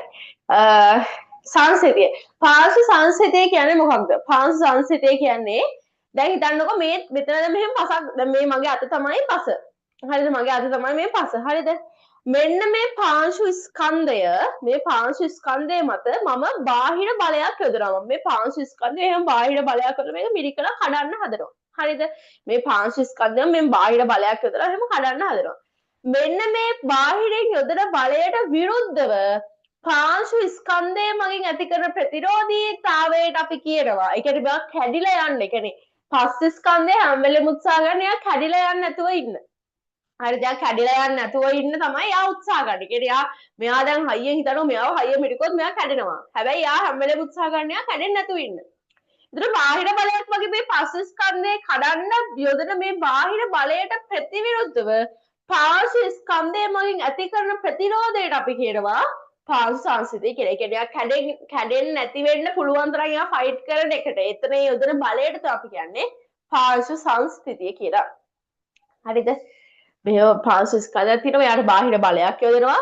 ඒ යොදන බාහිර බලයට ප්‍රතිවිරුද්ධව පාර්ශ්ව ස්කන්ධය මගින් පාර්ශ්ව ස්කන්ධය මගින් යොදන බලයට අපි කියනවා පාර්ශ්ව ප්‍රතිරෝධය. යොදන ප්‍රතිරෝධීතාවයට අපි කියනවා පාර්ශ්ව සංස්ථිතිය කියලා. තේරුණාද ඒක? යසිත් තේරුණාද? යසිත් YouTube එකේ ඉන්න බලන්නේ තේරුණාද? දුල්මි තේරුණාද?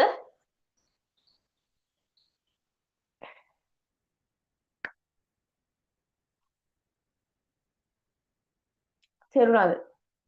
ඒ කියන්නේ ඔයා නිකන් චූටි පස් කුට්ටියක් කරන් එයාව කොහොම නිකන් අතින් පොඩි කරන්න හදන්නකො පොඩි කරන්න යනවා කියලා දන්නකො. ඒක පළවෙනි පාර ශනිකව පොඩි වෙන්නේ පොඩි. ඔයාට පොඩි එන්න බලය වැඩි කරන්න සිද්ධ වෙනවනේ. අන්නේ බලය එහෙම වැඩි කරන්න සිද්ධ වෙන්නේ පාංශ ස්කන්ධය මගින් ප්‍රතිරෝධී බලයක් දෙනවා. අන්න ඒකෙන් තමයි ඔයාට යොදන බලය ටික ටික වැඩි කරන්න ඕන වෙන්නේ. ඒ වුණත් එහෙම තඩි පස් කුට්ටියක් ඔයාට ගිය ගමන් කරන්න පුළුවන්ද? එහෙම බෑ. යොදන බලයත් එක්ක වෙනස් වෙනවා. එතකොට මේ පාංශ ස්කන්ධය මගින් බිඳී යාමට විරුද්ධව යොදන ප්‍රතිරෝධී බලයට අපි කියනවා පාංශ සංස්ථිතිය කියලා. හරි. ඕක ලියා ගමු නිර්වචනය සහ ඔය නිර්වචන නිතරම අහනවා. පාංශ දැන් ටිකක් දැන් පාංශු ව්‍යුහය, පාංශු වයනය, පාංශු වර්ණය කිව්වම ඒ වගේ නිර්වචන වල එහෙම ලොකු දෙයක් නෑ. හරිද? ලේසි. හැබැයි පාංශ සංස්ථිතිය කිව්වම මේකේ නිර්වචනය හරියට ලියන්න ඕන. වැරදියෙන් ලියුවොත් එහෙම ඒ කියන්නේ පැටලලා ලියන්න පුළුවන් වැඩි දෙයක්. සහ ඒක අනිත්‍ය වලට ටිකක් අමාරුවක් නෑ ඇත්තටම කතාවේ. ඒක අමාරුවක් නැහැ. ඒක වුණ අනිත්‍ය වල සාපේක්ෂව ටිකක් යා ටිකක් ලොකුයිනේ. එතකොට කෙලින්ම කරන්නේ ඔයාලගේ පේපර් එකේ ස්ට්‍රක්චර්ස් ඒ කොටසට කෙලින්ම දානවා පාර්ශ්ව සංස්ථිතිය යනු කුමක්ද කියලා දානවා. කෙලින්ම දානවා පාර්ශ්ව සංස්ථිතිය යනු කුමක්ද කියලා. හරිද? මම කියන්නේ මුල් කාලේ. හරිද? මුල් කාලේ කෙලින්ම දානවා. ඒක ටිකක් අනිත්‍ය වලට වෙනස් වෙනවා. ඒකිට ඔයාලට මේක හොඳට පුළුවන් වෙනෝනේ. මේක ඇති දෙයක් නෑ. හරි සරලයි. ලියන්න පාර්ශ්ව ස්කන්ධයක් මත පාර්ශ්ව ස්කන්ධයක් මත පාර්ශ්ව ස්කන්ධයක් මත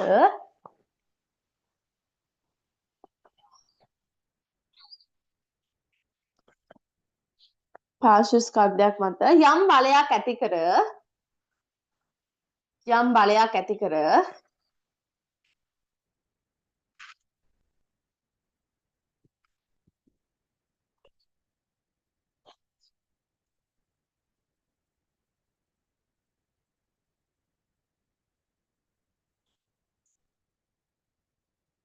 පාර්ශ්ව ස්කන්ධයක් මත යම් බලයක් ඇති කර එම බලය ක්‍රමයෙන් වැඩි කරගෙන යාමේදී එම බලය ක්‍රමයෙන් වැඩි කරගෙන යාමේදී එම බලය ක්‍රමයෙන් වැඩි කරගෙන යාමේදී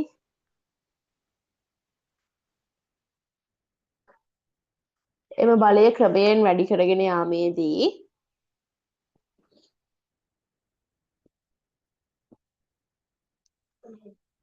යම් අවස්ථාවක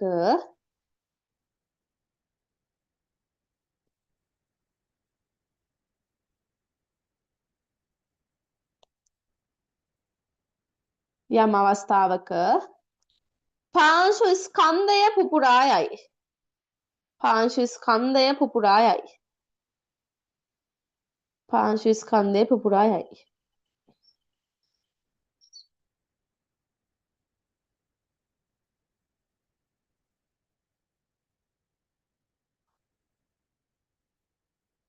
පාංශු ස්කන්ධය පුපුරා යයි.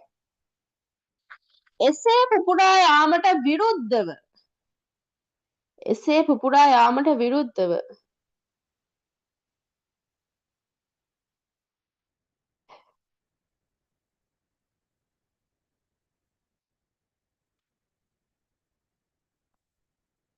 එසේ පුපුරා යාමට විරුද්ධව පාංශු ස්කන්ධය දක්වන ප්‍රතිරෝධය පාංශු ස්කන්ධය දක්වන ප්‍රතිරෝධය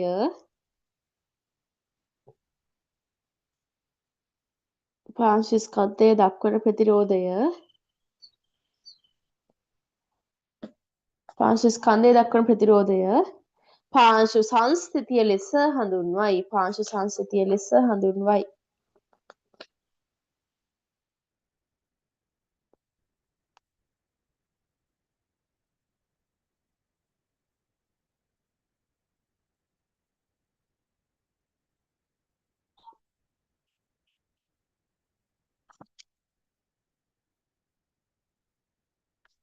හරි. ඊට පස්සේ බලන්න පාංශු සංස්ථිතිය සඳහා බලපාන සාධක 3ක් තියෙනවා. හරිද? පාංශු සංස්ථිතිය සඳහා බලපාන සාධක 3ක් තියෙනවා. ඒ සාධක තුනෙන් එක ලියා ගන්න. 1 2 3 පල්ලෙහාට දාලා ලියා ගන්න. 1 2 3 පල්ලෙහාට දාලා ලියා ගන්න. ළමයි දැන් ඔයාලගේ මේ මගේ කටහඬ අහන් ඉන්න අමාරුයි මම කේන්ද්‍රී ගන්නවා කියලා. කියන්න හොඳද? මේ අහන් ඉන්න අමාරුයි නම් කියන්න. නැත්නම් ඔයාලට පාඩම මේ කොටසත් එපා වෙයි ඊළඟට පාංශු සංස්ථිතිය කොටසත් එපා වෙයි. ඇයි ඉතින් මම ටිකක් අමාරුයි වගේ කියලා දෙන්නේ. මේ මම හිතුවේ මම හිතුවේ මට හොඳ වෙලා තියෙන කියලා දැන් තමයි තේරෙන්නේ 100% හොඳ වෙලා නැහැ කියලා. මේ කමක් නැහැ. කරමු. මේ කියන්න හොඳද? හරි. ලියන්න. පාංශු සංස්ථිතිය සඳහා බලපාන ප්‍රධාන සාධක තුනයි. 1. පස් අංශු අතර ඇති ජල ප්‍රමාණය. පස් අංශු අතර ඇති ජල ප්‍රමාණය. පස් අංශු අතර ඇති ජල ප්‍රමාණය. ඕක තමයි ළමයි ප්‍රධානම සාධකය. හරිද? පස් අංශු අතර ඇති ජල ප්‍රමාණය.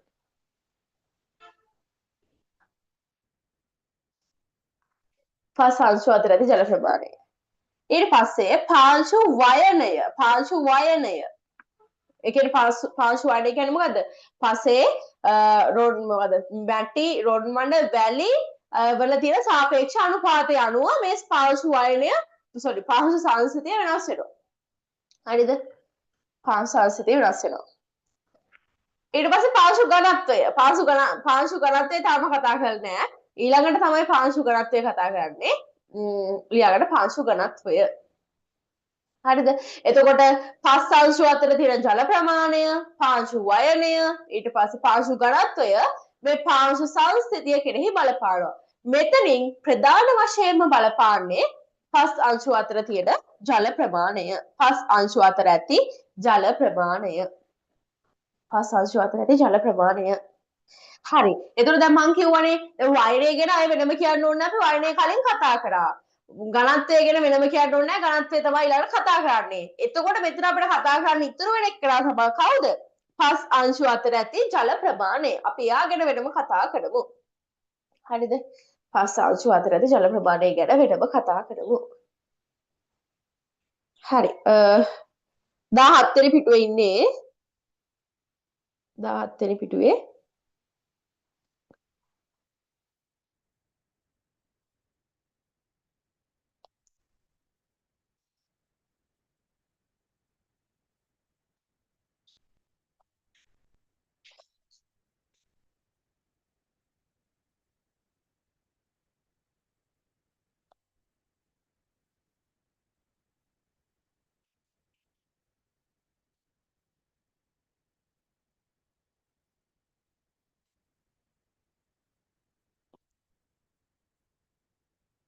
ලියන්න පොයින්ට් ලියමු ළමයි. හරිද? මම පොයින්ට් ලියන්න දෙන ගමන් එකපාරම විස්තර කරගෙන යන්නම්.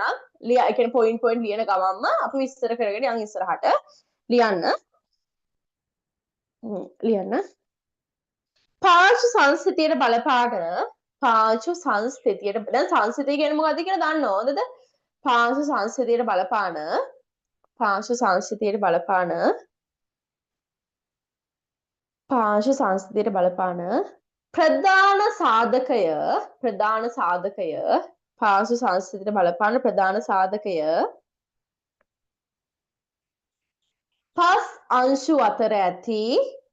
අංශු අතර ඇති ජල ප්‍රමාණයයි. පස් අංශු අතර ඇති ජල ප්‍රමාණයයි. පස් අංශු අතර ඇති ජල ප්‍රමාණයයි. ඒකටම ලියන්න. පාංශු සංස්ථිතිය ඒකටම ලියන්න. පාංශු සංස්ථිතිය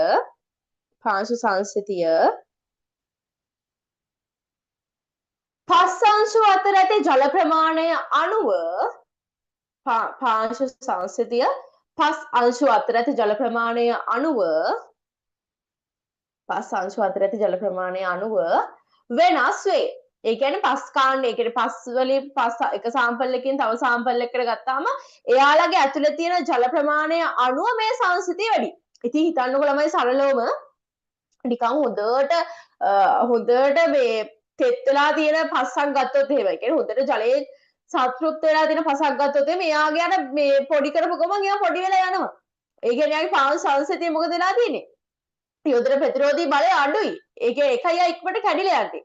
හැබැයි හිතන්න හොඳට කරුකුට්ටක් වෙච්ච අර මේ නිකන් ඔය හෙනකට නිකන් මේ හොඳට හයි වෙච්ච ඒ කියන්නේ මැටි පසක් වගේ එකක්. හැබැයි යාගේ ජලය ඔක්කොම වාෂ්ප වෙලා ගිහින් කියලා එහෙම පසක් ගත්තොත් අර මොකද කියන්නේ? අර ඒකෙන් ගැහුවත් නිකන් මිනිස්සු මැරෙනවා කියන්නේ. ඒ පුරියා පස් කුට්ටයකින් ගැහුවොත් එහෙම කාට හරි මොකක් හරි කරදරයක් වෙන්න පුළුවන් තරමට හයිය කැට තියෙන්නේ. ගල් නෙමෙයි ඈ පස් කැටද කියන්නේ තඩි හයි වෙච්ච පස් කැට. අන්න ඒ වගේක් ගත්තොත් එයාලා කඩන්න හරි අමාරුයි. එයාලා අපිට අතෙන් ඔහොම මිරිකලා එයා පුපුරා යාමට දක්වන ප්‍රතිරෝධය වෙන වැඩි. හරිද? එහෙම ගත්තොත් එයාලගේ සංසිතිය වැඩි. හැබැයි හොඳට නිකන් තෙත් වෙලා තියෙන පොඩි පසක් ගත්තොත් එයා ඉක්මනට කැඩලා යනවා. එයාගේ සංසිතිය අඩුයි. ඒකට හේතුව මොකද්ද? එයාගේ ඇතුලේ තියෙන ජල ප්‍රමාණය. හරිද? එයාගේ ඇතුලේ තියෙන ජල ප්‍රමාණය. හරි. ඊට පස්සේ ලියන්න පසෙහි ජලය අඩංගු වූ විට පසෙහි ජලය අඩංගු වූ විට පසෙහි ජලය අඩංගු වූ විට පස් අංශු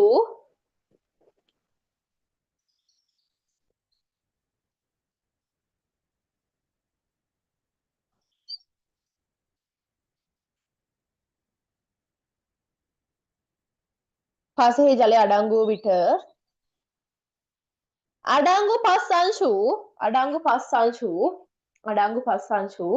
පහසුවෙන් චලනය වේ. පහසුවෙන් චලනය වේ. පහසුවෙන් චලනය වේ.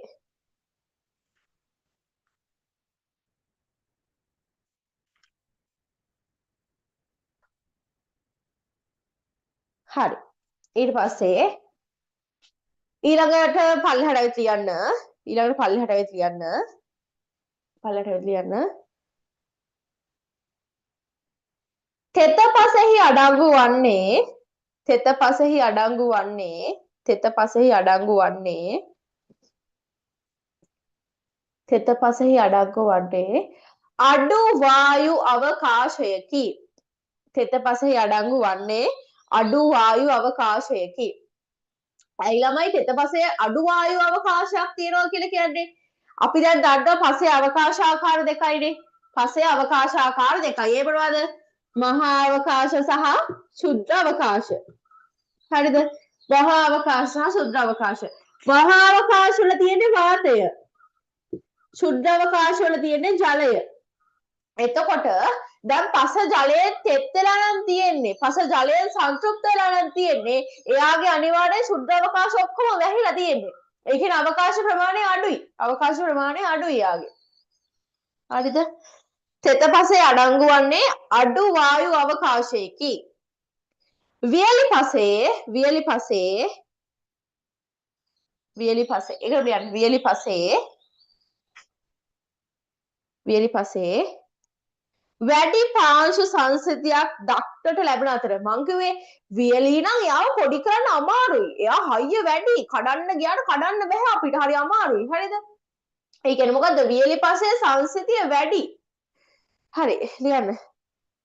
වියලි පසේ වැඩි පාංශු සංසිතියක් දක්නට ලැබෙන අතර වියලි පසේ වැඩි පාංශු සංසිතියක් දක්නට ලැබෙන අතර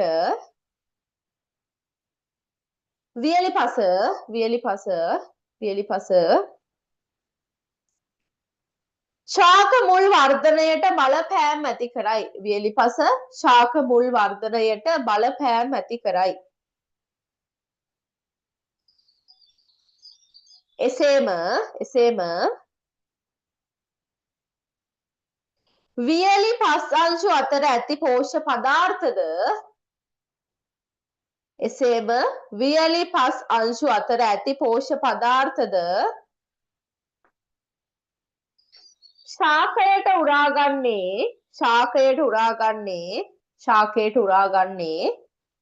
ශාකයට උරාගන්නේ අඩු ශීඝ්‍රතාවයකිනි. අඩු ශීඝ්‍රතාවයකිනි. වේගය වැඩිද මං කියවනවා. දුල්බිගෙන් තමයි අහන්න ඕනේ අසිත්ට ගැටලුවක් නැහැ. අසිත්ට මේ YouTube එකේ හිටලා ආපස්සට නම් බැලුව හැකි. දුල්බි කියන්නකො මට මේ වේගය වැඩිද?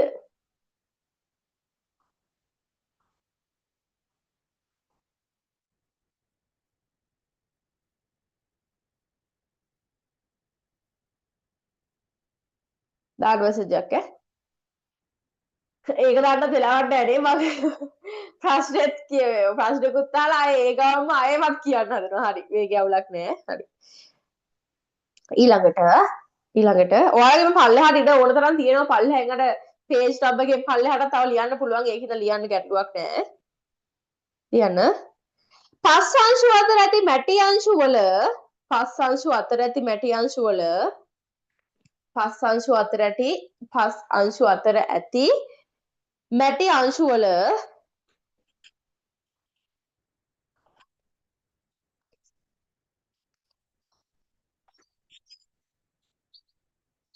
පස් අංශු අතර ඇති මැටි අංශු වල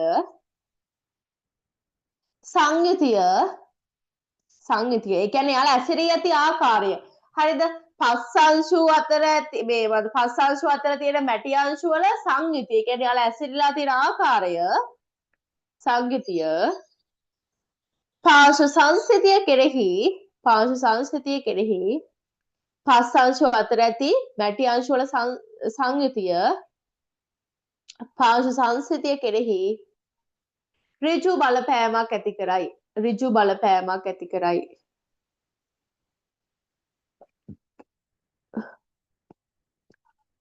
මැටි අංශු ප්‍රමාණය වැඩි වන විට මැටි අංශු ප්‍රමාණය වැඩි වන විට මැටි අංශු ප්‍රමාණය වැඩි වන විට මැටි අංශු ප්‍රමාණය වැඩි වන විට පාංශු සංස්ථිතිය ඉහළ යයි. පාංශු සංස්ථිතිය ඉහළ යයි. පාංශු සංස්ථිතිය ඉහළ යයි.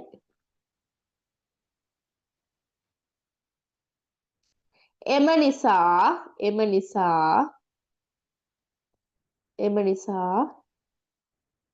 මැටිපසේ පාංශු සංස්ථිතිය එම නිසා මැටිපසේ පාංශු සංස්ථිතිය මැටිපසේ පාංශු සංස්ථිතිය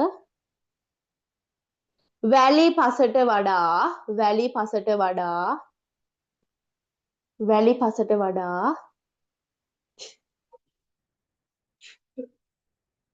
ඉහළ අගයක් ගනී. වැලි පසට වඩා ඉහළ අගයක් ගනී.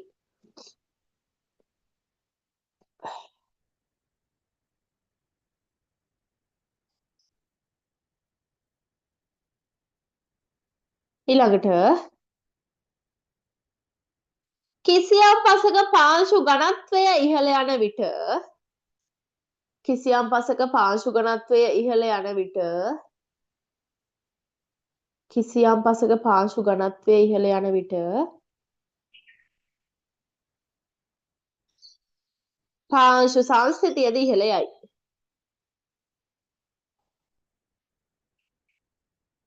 කිසියම් පසක පාංශු ඝනත්වය ඉහළ යන විට පාංශු සංස්ථිතියද ඉහළ යයි.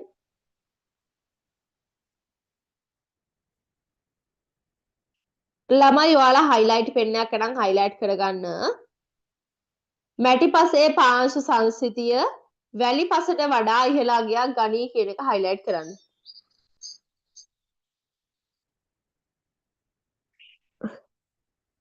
මැටිපසේ පාංශු සංස්ථිතිය වැලි පසට වඩා ඉහළ අගයක් ගනී කියන එක හයිලයිට් කරන්න.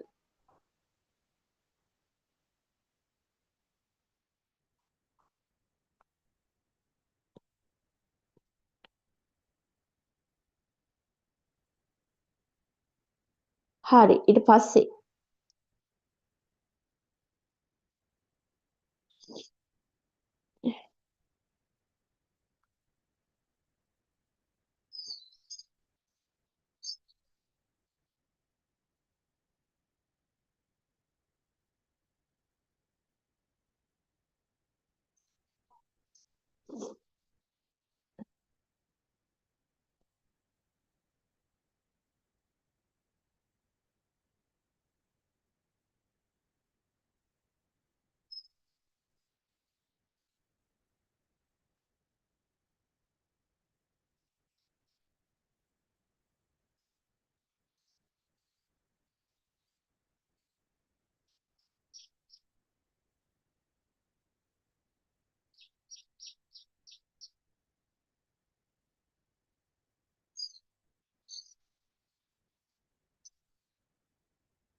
හරි. ඊට පස්සේ එහා පැත්තට යන් ලියාගෙන ඉවරයි නේද?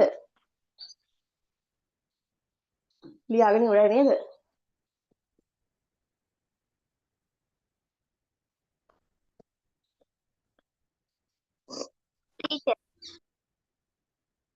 එහා පැත්තේ වගුවක් තමයි අඳින්න තියෙන්නේ. හරිද? පාර්ශ්ව සංස්කෘතිය පසේ තෙතමන අවස්ථා 3ක් යටතේ වර්ගීකරණය කිරීම. පසේ තෙතමන අවස්ථා 3 තමා ළමයි. පසේ තෙතමන අවස්ථා 3 තමයි වියලි පද වශයෙන් තෙත් වූ පස සහ සම්පූර්ණයෙන්ම තෙත් වූ පස. හරිද? වියලි මද වශයෙන් තෙත් වූ සහ සම්පූර්ණයෙන්ම තෙත් වූ. දැන් වියලි පසක නම් කොහොමද යාගේ මේ සංස්කෘතිය වෙනස් වෙන්නේ?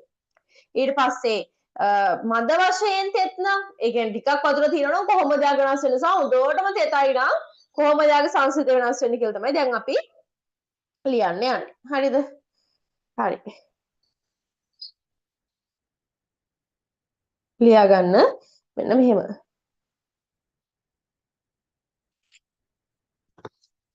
මම අවස්ථා 5 සංස්කෘතිය ගැන තමයි කතා කරන්නේ. මම අවස්ථා 3 ලියා ගන්න දෙන්නම්. කළු පාටින් ගහන්නම් ඒක.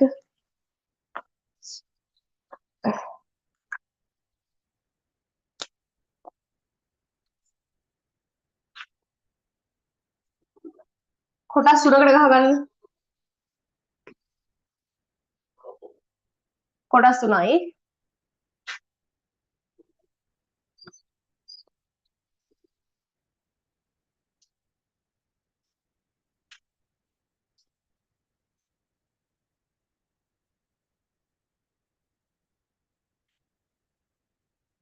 වියලි පස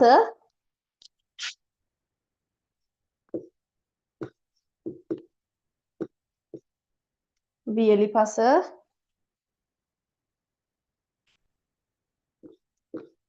dry soil කියලා තමයි ඉංග්‍රීසි වලින් කියන්නේ.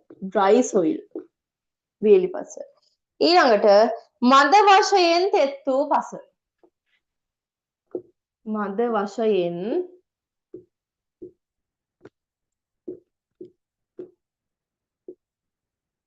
තෙත් වූ පස. මද වශයෙන් තෙත් වූ පසට අපි කියනවා moist soil කියලා. මද වශයෙන් තෙත් වූ පස. ඊට පස්සේ සම්පූර්ණයෙන් තෙත් වූ පස.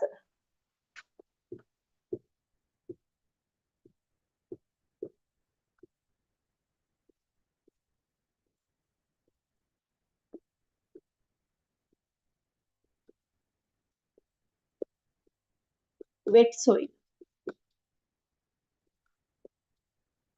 wet soil. වගු ඇදලා ඉවර කරගන්න. මම විනාඩියක් දෙන්න.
වෙලා ඇති නේද?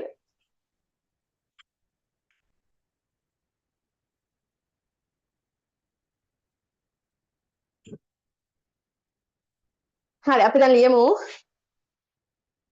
හරිද? දැන් ලියමු. දුල්මි දාන්න මැසේජ් එකයි යසිත් YouTube එකට දාන්න. වෙලා වැහිද කියලා. ඇඳගත්තද කියලා.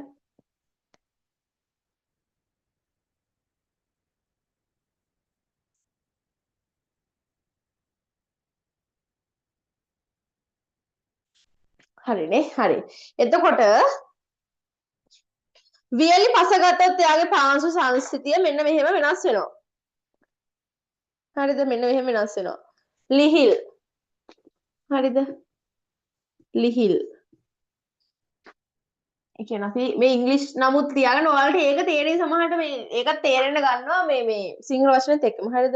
ලිහිල් මෘදු soft ලිහිල් මෘදු තරමක් දැඩි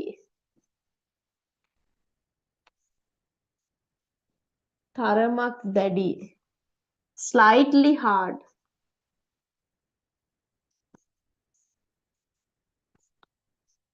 slightly hard දැඩි hard ඊළඟට ඉතා දැඩි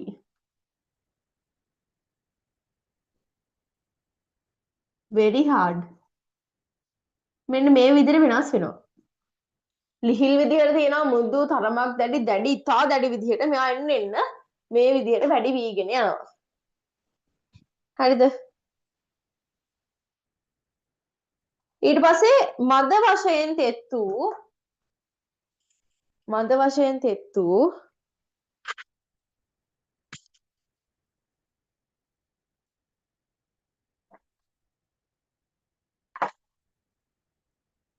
ඒකෙත් ලිහිල් loose ඊට පස්සේ බංගුරයි කියනම ඉතා පහසුවෙන් කඩන්න පුළුවන් බංගුර කියන්නේ ඉතා පහසුවෙන් කැඩිය හැකි ඉතා පහසුවෙන් කුඩු කළ හැකි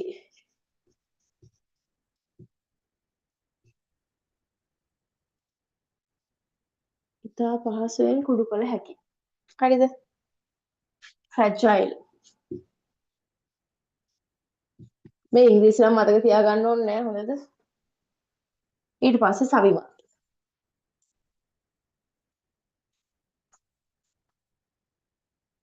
ඒකම තමයි ස්ථායි කියලා කියන්නේ firm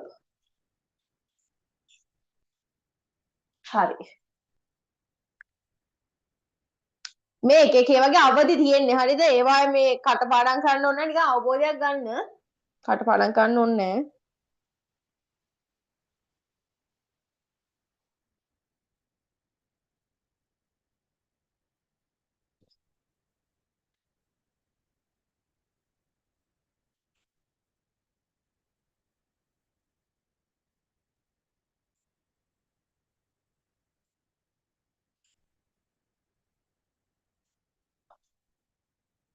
මෙයාගේ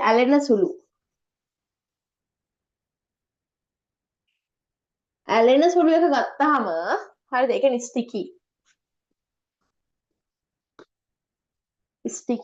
ස්ටිකි ගත්තාම අපිට ඇලෙන සුළු නොමැති මට්ටමේ ඉඳන් ඉතා ඇලෙන සුළු මට්ටම දක්වා විහිදෙනවා හරිද ඒ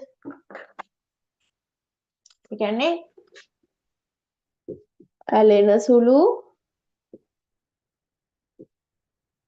නොවන මට්ටමේ සිට ඇලෙන්නේ නැති තැන ඉඳන්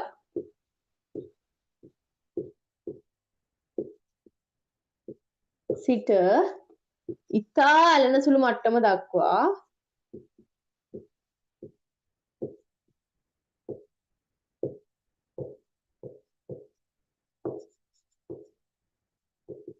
විහිදෙනවා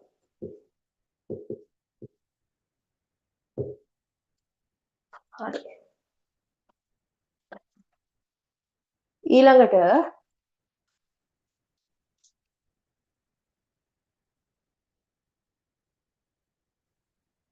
සුවිකාර්ය බව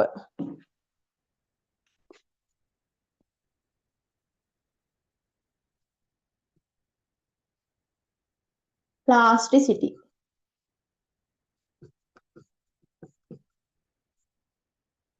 plasticity මං දෙන්න මොකද්ද plasticity එහෙම නැත්නම් සුවිකාර බව කියන්නේ කියලා. සුවිකාරයයි කියලා කියන්නේ අපි මොකක් හරි පීඩනයක් දුන්නට පස්සේ පස් අංශුව එයාගේ අර හැඩය වෙනස් කරන්න මේ පුළුවන් හැකියාව සහ පීඩනය ඉවත් වුණාට පස්සේ නැවත අර මුල් ස්ථානයට එන්න පුළුවන් හැකියාවට අපි කියන්නේ සුවිකාර බව කියලා. ඒකෙදිත්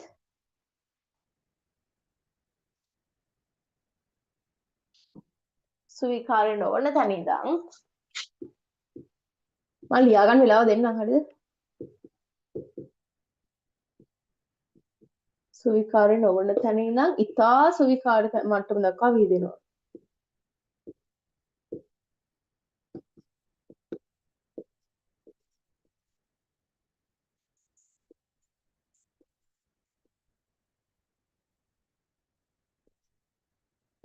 හරි. මෙන්න මේ වගුව ලියා ගන්නකො මුලින්ම.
හරි මට දාන්න ඔයාලා වියලි පස කියන එක ලියලා ඉවරද?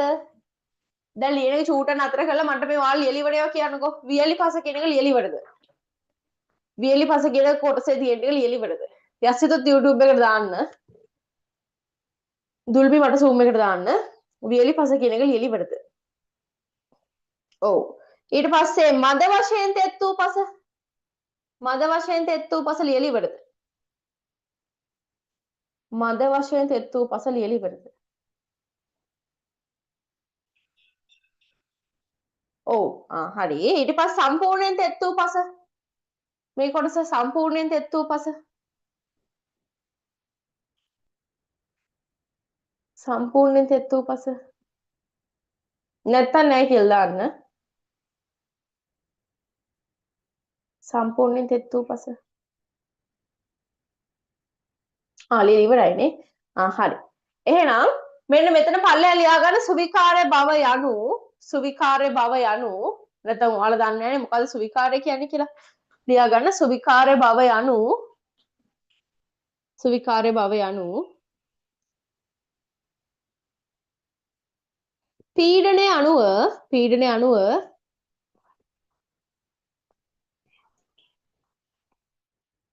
පීඩනය අනුව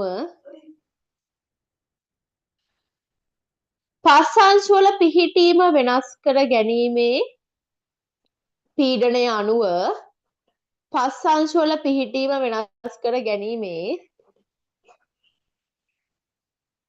අංශවල පිහිටීම වෙනස් කර ගැනීමේ හැකියාව සහ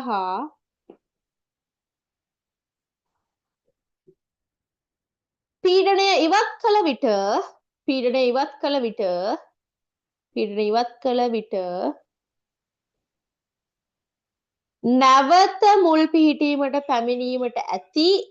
නැවත මුල් පිහිටීමට පැමිණීමට ඇති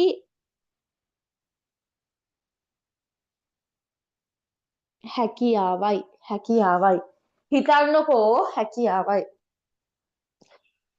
හිතන්නකෝ අර අපි චූටි කාලේ එක එබෙන මේ සෙල්ලම් වලට තියෙනව නේද අපි උන් ඔහොම කළා මිරිකපුවාම එයා හැඩය වෙනස් කරනවා වගේ හැබැයි අත්‍යාරපු ගමන් අය හිටපු සයිස් එකටම හිටපු හැඩයට වෙනවා අන්න ඕක තමයි සුවිකාර්ය බව කියලා කියන්නේ එතකොට හැම පස් අංශ වලටම තිබ්බ හැඩයට එන්න බෑ එයාලා කැඩිලා යනවා ඒකයි කියන්නේ සුවිකාරය නොවන ඉඳන් ඉතා සුවිකාර මට්ටම දක්වා විහිදෙනවා. සමහර අයට සුවිකාරය කියන්නේ හැඩය වෙනස් කරලා මුල් පිහිටි පිට එන්න පුළුවන්. සමහර අයට බෑ. ඒකින්ද අය කියන්න.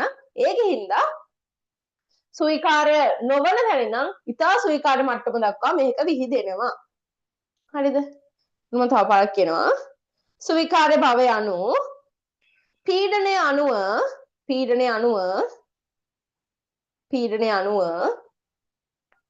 පස් අංශු වල පිහිටීම වෙනස් කර ගැනීමේ හැකියාව සහ පස් අංශු වල පිහිටීම වෙනස් කර ගැනීමේ හැකියාව සහ පස් අංශු වල පිහිටීම වෙනස් කර ගැනීමේ හැකියාව සහ පීඩනය ඉවත් කළ විට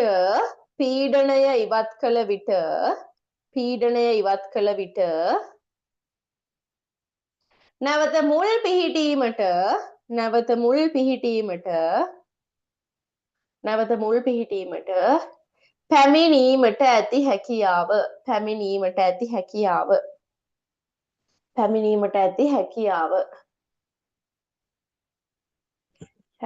ඇති හැකියාව හරි හරි ඉවරයිද